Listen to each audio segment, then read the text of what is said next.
अस्सलाम वालेकुम दोस्तों, उम्मीद है आप सब खैरियत से होंगे। अच्छा, आज की वीडियो आप लोगों के लिए काफ़ी ज़्यादा हेल्पफुल साबित होने वाली है, क्योंकि आज की इस वीडियो में आपके सामने सारी डिटेल शेयर करने जा रहा हूँ कि आप किस तरह से पेयोनेयर टू पेयोनेयर ट्रांजैक्शन कर सकते हैं, क्या इशू आपको देखने को मिलता है और इसका हल क्या है। सारी जो कंप्लीट इन्फॉर्मेशन देने की कोशिश करूँगा, तो आपने वीडियो को एंड तक लाजमी वॉच करना है, स्किप नहीं करना हुआ। ऐसा ना हो कि आप स्किप कर कर चेक करें वीडियो को, यानी देखते रहें और बाद में आप वही चीज़ें जो मैंने वीडियो में शेयर की हैं वही आप कमेंट में पूछते रहें। तो आपने इसलिए वीडियो को एंड तक लाजमी वॉच करना है। तो आप मेरा पेयोनेयर का अकाउंट देख सकते हैं, जिसमें मेरे 114.71 USD डॉलर पड़े हुए हैं। तो मैं यहाँ से इन 114 डॉलर को यहाँ पर अपने दूसरे पेयोनेयर अकाउंट में लेकर आना चाहता हूँ, जिसमें 77.75 USD डॉलर मौजूद हैं। अच्छा, आप कह रहे हो कि चैनल पर पहले इससे रिलेटेड वीडियो मौजूद है, तो मुझे न्यू वीडियो बनाने की क्यों ज़रूरत पेश आई। अच्छा, ये जो वीडियो मैंने अपलोड की थी, आप लोगों का काफ़ी ज़्यादा अच्छा रिस्पॉन्स देखने को मिला मुझे इस वीडियो पर। लेकिन इसमें मैंने एक चीज़ को मिस किया था, वो ये थी कि मैंने आपको ये नहीं बताया था कि यहाँ पर पेयोनेयर ने एक लिमिट रखी हुई है, अगर आप उस लिमिट को क्रॉस करते हैं तभी आप इस ट्रांजैक्शन को कर सकते हैं। तो इसलिए मैंने सोचा कि वीडियो भी अपडेटेड और न्यू बन जाएगी, और साथ में सारी चीज़ें मज़ीद जो रह गई थी वो भी मैं आपके सामने एक्सप्लेन करने की कोशिश करूँगा, यानी एक्सप्लेन तकरीबन कर ही दूंगा। लेकिन उससे पहले यार, पता नहीं क्यों कुछ लोग तो सब्सक्राइब ही नहीं करते। यहाँ पर आप देख सकते हैं 99.3% जो लोग हैं वो बिना सब्सक्राइब के वीडियोस को वॉच करते हैं। अच्छा, तो आप सब्सक्राइब करें और वीडियो को लाइक भी कर दीजिएगा। उसके अलावा अब आते हैं अपने मेन काम की तरफ, वो है ट्रांसफ़र किस तरह से करने हैं। तो जस्ट आपने यहाँ पर पे के बटन पर क्लिक करना है। जैसे ही आप पे के बटन पर क्लिक करेंगे तो आपके सामने यहाँ पर मज़ीद ऑप्शंस क्या आएंगे, वो भी मैं आपके सामने यहाँ पर शो करता हूँ। जैसे आप पे के बटन पर क्लिक करेंगे तो आपके सामने इस तरह के ऑप्शंस आएंगे। तो सबसे पहले आपने इस पहले ऑप्शन को सिलेक्ट करना होता है, अगर आप पेयोनेयर टू पेयोनेयर ट्रांजैक्शन करना चाहते हैं। पे टू रेसिपिएंट्स पेयोनेयर अकाउंट के बटन पर क्लिक करते हैं। जैसे ही आप इस बटन पर क्लिक करेंगे तो जो इंटरफेस मुझे देखने को मिल रहा है, शायद आपको वो इंटरफेस देखने को ना मिले।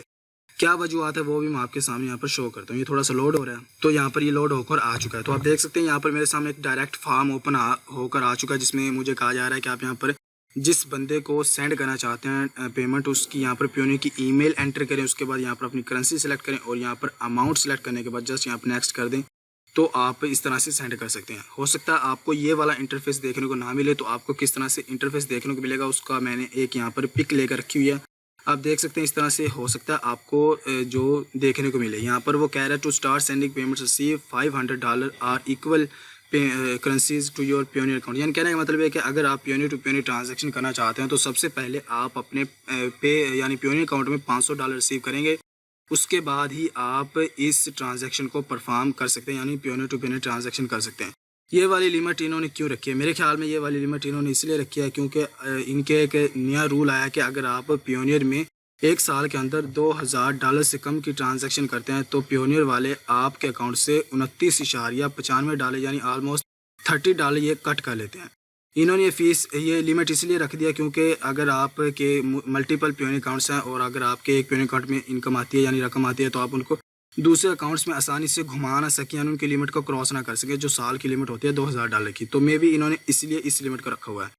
आपने सबसे पहले अपनी जो पेमेंट आती है, आपने यहाँ पर $500 की इसको लिमिट को क्रॉस करना होता है। उसके बाद आपकी जो एप्लीकेशन है वो इनके पास रिव्यू में जाती है और इसको 1-2 दिन लग जाते हैं। ऐसा नहीं कि जब आप $500 वसूल कर लेंगे अपने पेयोनेयर अकाउंट में तो उसी वक्त ही ये जो लिमिट है वो क्रॉस हो जाएगी। लिमिट क्रॉस हो जाएगी, लेकिन यहाँ पर एक एप्लीकेशन एक किस्म की बनकर पेयोनेयर वालों के पास चली जाएगी और वो इसको रिव्यू करेंगे। 1-2 दिन इनको इस एप्लीकेशन को लग सकते हैं। जैसे ही वो अप्रूव कर देंगे तो आप पेयोनेयर टू पेयोनेयर ट्रांजैक्शन कर सकते हैं।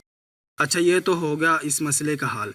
अब कुछ लोगों के पास तो है ही नहीं, वो किस तरह से $500 वसूल करें। ज़्यादातर लोगों के पास हो सकता है ये वाली फैसिलिटी ना मौजूद हो कि वो $500 वसूल कर सके। तो मैंने, जैसे आपको पता होगा, अगर नहीं पता तो मैं आपको बता देता हूँ कि हम ऑलरेडी सर्विसेज को ऑफ़र कर रहे हैं कि आप हमारे थ्रू किसी दूसरे पेयोनेयर अकाउंट में जो ट्रांजैक्शन कर सकते हैं। मिसाल के तौर पर आपको पता होगा कि $50 से कम की आप ट्रांजैक्शन कर ही नहीं सकते हैं। $50 की कर सकते हैं और ज़्यादा तो आप जितनी चाहें कर सकते हैं। और इसमें तरीकाकार सिंपल सा होता है, ऑलरेडी मैंने शेयर किया, दोबारा बता देता हूँ कि आपने सबसे पहले हम आपके सामने जो डॉलर का रेट है वो शेयर करते हैं। डॉलर का रेट पहले मैं आपको बता रहा हूँ ज़्यादा होता है, यानी जो डॉलर गूगल के मुताबिक रेट चल रहा होता है उससे हम ज़्यादा चार्ज करते हैं, क्योंकि इसकी वजह ये होती है कि हम इसी बेस पर ये सर्विस दे रहे होते हैं। जिन बंदों को लेनी होती है वो ले लेते हैं और जिनको नहीं लेनी होती वो चले जाते हैं। सिंपल सी बात है, जस्ट हम डिटेल शेयर करते हैं अपने बैंक अकाउंट्स की। उसके बाद आपने पेयोनेयर की ईमेल शेयर करनी होती है, तो जो डॉलर है वो आपको ट्रांसफ़र कर दिए जाते हैं। ये तो हो गया था मसला और इसका आसान सा हल। अगर आप USD बाय हमसे नहीं करना चाहते तो आप किसी और से भी कर सकते हैं, कोई इसमें ज़बरदस्ती नहीं है। और अगर आप कुछ भी बाय नहीं करना चाहते तो जस्ट आप यहाँ पर $500 की जो रकम है उसको रिसीव कर लें, उसके बाद आप जो पेयोनियर टू पेयोनियर ट्रांजैक्शन कर सकते हैं। अब हम देख लेते हैं कि आप किस तरह से पेयोनियर टू पेयोनियर ट्रांजैक्शन कर सकते हैं। तो सबसे पहले आपने यहाँ पर जिस पेयोनियर अकाउंट में सेंड करना चाहते हैं उस बंदे की यानी उस बंदे के पेयोनियर की अकाउंट की ईमेल आपके पास होना बहुत ज़रूरी है।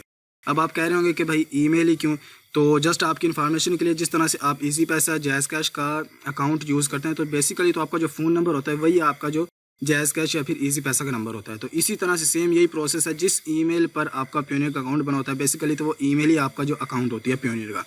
तो यहाँ पर मेरे पास उस बंदे की ईमेल मौजूद है जिसको मैं यहाँ पर सेंड करना चाहता हूँ, मतलब खुद ही सेंड करना चाहता हूँ अपने दूसरे अकाउंट में।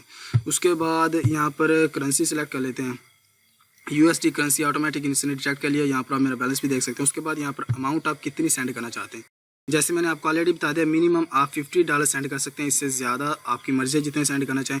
$50 से आप कम नहीं कर सकते, ये पेयोनियर वालों का रूल है। तो यहाँ पर मैं जो मेरी ऑल अमाउंट है इसको ही मैं यहाँ पर तो अमाउंट एंटर करने के बाद जस्ट आपने यहाँ पर नेक्स्ट के बटन पर क्लिक कर देना है। जैसे ही हम नेक्स्ट के बटन पर क्लिक करेंगे तो आपके सामने यहाँ पर पेमेंट की कुछ डिटेल्स आएंगी। सबसे पहले वो पूछ रहा है कि आप पर्पस ऑफ पेमेंट यानी आप किस मकसद के लिए पेमेंट को सेंड करना चाहते हैं। तो यहाँ पर मेरा already paying connected business entity selected है तो इसने ऑटोमेटिक इसको पिक कर लिया। अगर आप इसको चेंज करना चाहते हो आप यहाँ पर ड्रॉप डाउन पर क्लिक करें और जो भी यहाँ पर सिलेक्ट करना चाहते हो उसको सिलेक्ट करें। उसके बाद डिस्क्रिप्शन में कुछ भी ऐड कर दें, जैसे मैं यहाँ पर कर देता हूँ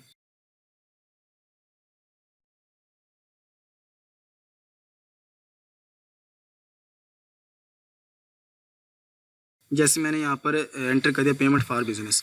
उसके बाद जस्ट आपने यहाँ पर नेक्स्ट के बटन पर क्लिक कर देना है। वो आपसे कह रहा है कि आप यहाँ पर अपनी पेमेंट को चेक कर लें, सारी डिटेल्स करेक्ट हैं। तो सबसे मज़े की बात यह है कि यहाँ पर अब तक के लिए ये जो पेमेंट है ये फ्री है, यानी पेयोनियर टू पेयोनियर ट्रांजैक्शन अब तक के फ्री है। जब तक मैं ये वीडियो बना, हो सकता है आगे ये फीस सकते हैं तो उसका मैं कुछ कह नहीं सकता। उसके बाद जस्ट आपने यहाँ पर पे के बटन पर क्लिक करना है। जैसे ही आप पे के बटन पर क्लिक करेंगे तो आपने जो नंबर यहाँ पर एंटर किया होगा, मतलब जो नंबर दिया होगा आपने अपना जो फ़ोन नंबर है हो सकता है वो यहाँ पर उसको वेरिफिकेशन कोड के लिए कहे। तो बाज़ औक़ात ऐसा होता है कि ये जो पॉपअप होता है नंबर वाला ये यहाँ पर शो नहीं होता, तो इसका भी क्या हाल है। यहाँ पर आप देख सकते हैं ये जो पॉपअप है यहाँ पर शो नहीं हो रहा, तो इसका हाल क्या है। इसका हाल ये है कि आप इनकी ऐप को यूज़ करते हुए यानी पेयोनियर वालों की ऐप को यूज़ करते हुए ट्रांजैक्शन कर सकते हैं। तो मैं यहाँ पर अपने मोबाइल की स्क्रीन पर आ चुका हूँ। यहाँ पर मैंने अपने पेयोनियर अकाउंट को लॉगिन कर लिया। तो आप यहाँ पर किस तरह से पेयोनियर की ऐप को यूज़ करते हुए Payoneer to Payoneer transaction perform कर सकते हैं। तो जस्ट आपके सामने यहाँ पर मैं इसको हाईलाइट कर देता हूँ। आपके सामने ये जो एक्शन का बटन आपने जस्ट इस पर क्लिक करना है। तो यहाँ पर एक्शन के बटन पर क्लिक करेंगे तो आपने यहाँ पर इस ऑप्शन को सिलेक्ट करना है, पे टू रेसिपिएंट्स पेयोनियर अकाउंट। आपने इस ऑप्शन को सिलेक्ट करना है। तो जैसे ही आप इस ऑप्शन को सिलेक्ट करेंगे अगेन जैसे हमने पहले चेक किया तो यहाँ पर आपसे वो आपकी ईमेल मांगेगा, यानी जिस बंदे को आप पेमेंट सेंड करना चाहते हो उस बंदे की पेयोनियर की ईमेल मांगेगा। तो यहाँ पर मैं अपनी जो ऑल अमाउंट है उसी को ही यहाँ पर सेंड करना चाहता हूँ, तो मैंने वो अमाउंट यहाँ पर एंटर कर दिया। उसके बाद जस्ट नेक्स्ट के बटन पर क्लिक करना है। उसके बाद वो आपसे फिर पूछेगा पर्पज़ ऑफ पेमेंट, इस पेमेंट का पर्पज़ क्या है। तो आप यहाँ पर पेइंग कनेक्टेड बिजनेस या जो भी करना चाहें वो कर सकते हैं। उसके बाद डिस्क्रिप्शन ऐड करने को कहेगा तो आप यहाँ पर कुछ भी डिस्क्रिप्शन ऐड कर दे, जैसे मैं यहाँ पर पेमेंट फॉर बिजनेस कर देता हूँ, ये कर दी। उसके बाद जस्ट यहाँ पर रिव्यू के बटन पर क्लिक करते हैं। तो यहाँ पर वो कह रहा है कि आप डिटेल्स चेक कर लें, यानी सबसे इंपॉर्टेंट तो ये होता है कि आप ईमेल चेक कर लें। ऐसा ना हो कि आप ईमेल कोई गलत ऐड कर दें और बाद में आपको इशू देखने को मिले।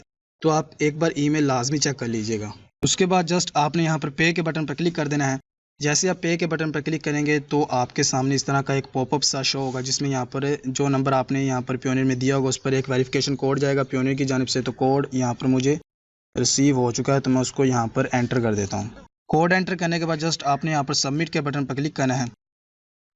तो जैसे आप सबमिट के बटन पर क्लिक करेंगे तो यहाँ पर आपको लिखा हुआ आ चुका है कि आपकी जो ट्रांजैक्शन है वो यहाँ से ट्रांसफ़र हो चुकी है। तो अब हम दोबारा से इसको ओके के बटन पर क्लिक करते हैं। ओके के बटन पर क्लिक करने के बाद इसको यहाँ पर रिफ़्रेश करते हैं तो देखते हैं कि हमारी जो यहाँ पर आप देख सकते हैं हमारी जो अमाउंट है वो यहाँ से डिटेक्ट हो चुकी है, यानी अगले पेयोनियर की तरफ रवाना हो चुकी है। और यहाँ पर मुझे ईमेल भी आ चुकी है, आप देख सकते हैं योर पेमेंट वाज सक्सेसफुल।